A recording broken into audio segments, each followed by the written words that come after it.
But here's where it gets controversial. The White House is backing a plan to have Tony Blair lead a temporary administration in Gaza, a move that could redefine the region's political future. According to Israeli media, Blair would helm the Gaza International Transitional Authority, GITA, a body tasked with acting as Gaza's supreme political and legal authority for up to 5 years. This proposal mirrors historical transitions in Timor-Leste and Kosovo, where leaders oversaw state-building efforts. The GITA would initially operate from el-Arish, an Egyptian city near Gaza's border, before deploying a UN-approved multinational force to support its governance.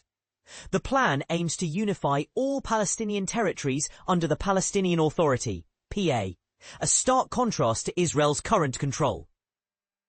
Crucially, it avoids forcing Palestinians to leave the territory, a decision that contrasts with previous US proposals to develop Gaza as the Gaza Riviera. If approved, Blair would lead a 25-person secretariat and a 7-member board to oversee the territory's operations. However, this role has sparked intense debate, especially given Blair's legacy as a former Labour leader and his contentious reputation among Palestinians. His tenure as Middle East envoy and his support for the 2003 Iraq invasion have fueled resentment, particularly in the region. Western diplomats caution that Blair's involvement might not secure a permanent seat at the table, with some suggesting the interim administration could last only 2 years. Meanwhile, Trump's plan to broker a ceasefire and hostage deal is linked to this proposal, which emerged just days after the UN General Assembly endorsed a technocratic alternative.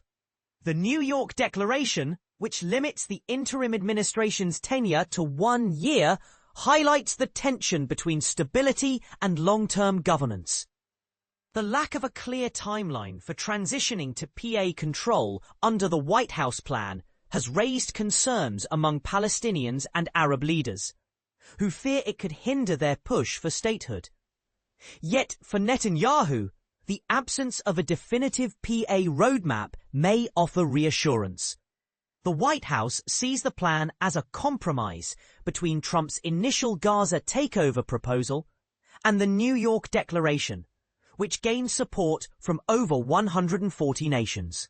Critics argue that Trump's earlier suggestions of cleaning out Palestinians in Gaza risk ethnic cleansing, while the new plan emphasizes non-displacement. A detailed outline of the US-backed plan was presented at a New York meeting with Qatar's emir, Saudi ministers, Jordan's king, Indonesia's president, and Turkey's leader.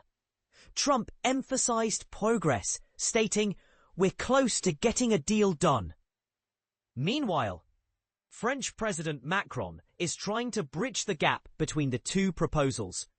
Arab states insist on a UN-mandated peacekeeping force, but some argue the Blair plan lacks a clear path to statehood, instead offering a more benign occupation than Israel's current rule. The GITA would feature a 7 to 10 member board, including at least one Palestinian representative, a senior UN official, and international executives. A 5-member executive secretariat would oversee key areas like humanitarian aid, reconstruction, and security, with the Humanitarian Commissioner overseeing coordination with agencies like the Gaza Humanitarian Foundation. The plan includes a property rights preservation unit to prevent displacement, ensuring voluntary exits do not negate return rights. Palestinian Authority PA President Mahmoud Abbas addressed the UN on Thursday, rejecting Hamas's role in post-war governance, a stance Israel and the US demand. However, Abbas only governs the West Bank and has no direct influence over Gaza's ceasefire or reconstruction planning. He emphasized Gaza's integral role in the Palestinian state, pledging full responsibility for its governance. Abbas, whose visa was revoked by the US, spoke via video conference ahead of the 80th UN session. At the White House, Trump strongly opposed Israel's West Bank annexation, asserting, "I will not allow Israel to annex the West Bank. Nope, it's not going to happen."